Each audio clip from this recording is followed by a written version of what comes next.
نقول بيننا وبينكم السلف بيننا وبينكم الكتب. About we're in the matrix.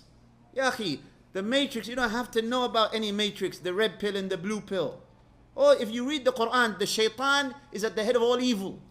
If you acquaint yourself with the plots of the shaitan, you will know every move that's out there. And by the word of Allah, still we seek the aid of Allah, and if Allah grants us success, you will not be tricked. Keep listening to those podcasters, and they may lead you down a path that you can't return.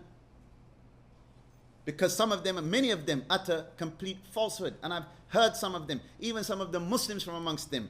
Some of the Muslims, they talk about, my ancestors are watching over me. May Allah guide us and them. Because they don't understand the religion. Yes, they do have some truth when they talk about masculinity, but also they have a lot of falsehood. When they're telling young men, you know, if you work, you're a slave. Because if you want to know about manhood, just look in the Quran and the Sunnah. And working is noble. Al-yadul ulya khayrun min al-yadis sufla. Ikhwan, even if you're out there picking up the trash, you go home and you take care of your family, you're honorable. Don't let anyone convince you other than that. That's what we find in our religion.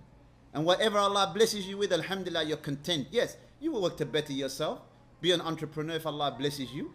But whatever Allah gives you, you're pleased with it. Yes, we don't say, yes, you should be happy to be poor and you should stay being poor. Yes, you're content with what Allah gives you, but you try and better yourself with the legislative means.